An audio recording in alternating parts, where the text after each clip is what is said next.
दोस्तों, अमरनाथ धाम हिंदू श्रद्धालुओं के लिए बहुत महत्व रखता है। जम्मू कश्मीर की वादियों में स्थित अमरनाथ धाम जाने के लिए भगवान शिव के भक्त साल भी इंतजार करते हैं।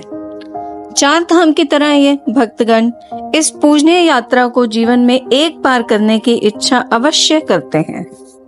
ऐसा कहा जाता है कि भोले बाबा की मर्जी के बिना अमरनाथ में भक्त नहीं पहुंच पाते। जिसे भगवान शिव बुलाना चाहते हैं वही उनका दर्शन कर पाते हैं।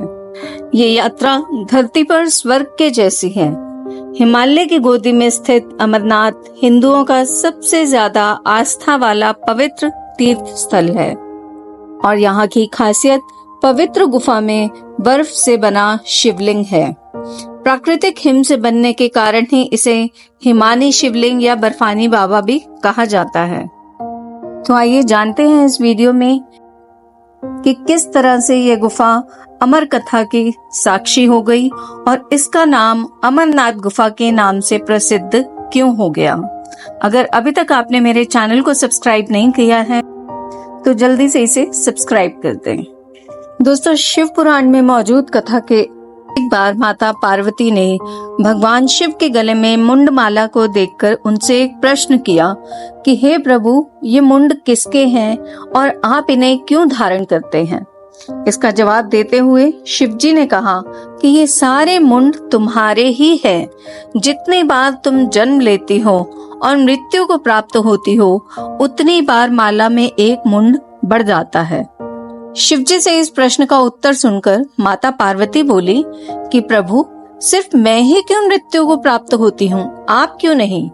मैं अमर नहीं हूँ तो आप अमर क्यों हैं? आखिर मेरी इतनी कठोर परीक्षा क्यों? माता पार्वती के इन प्रश्नों को सुनकर पहले तो शिवजी ने बात टालने की कोशिश की, लेकिन माता के बार बार जिद करने पर उन्होंने एकांत तलाशते हुए एक गुफा में माता को अमर होने का रहस्य बताया।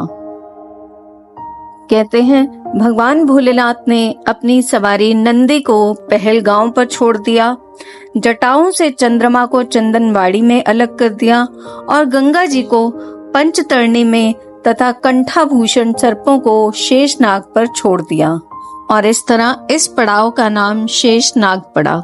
अगला पड़ाव गणेश पड़ता है, जिस स्थान पर बाबा ने अपने पुत्र गणेश को भी छोड़ दिया, जिसको महागुणा का पर्वत भी कहा जाता है। और उसके बाद माँ पार्वती के साथ उन्होंने गुप्त गुफा में प्रवेश कर दिया और अमर कथा माँ पार्वती को सुनाना शुरू किया। कथा सुनते सुनते देवी पार्वती को नींद आ गई और वो सो गई, जिसका शिवजी को पता नहीं चला।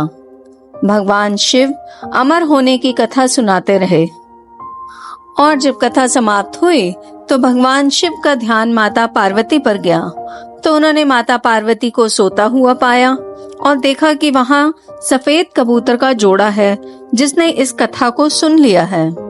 पहले तो शिवजी को बहुत क्रोध आया, लेकिन तभी दोनों कबूतर महादेव के पास आकर बोले, हे प्रभु, हमने आपसे अमर होने की कथा सुनी है।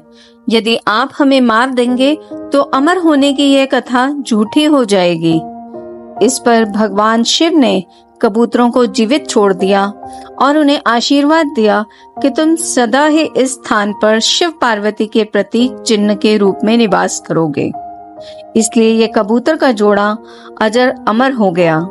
ऐसा कहते हैं कि आज भी इन दोनों कबूतरों का दर्शन भक्तों को यहाँ प्राप्त होता है और इस तरह से ये गुफा अमर कथा की साक्षी हो गई और इसका नाम अमरनाथ गुफा के नाम से प्रसिद्ध हो गया।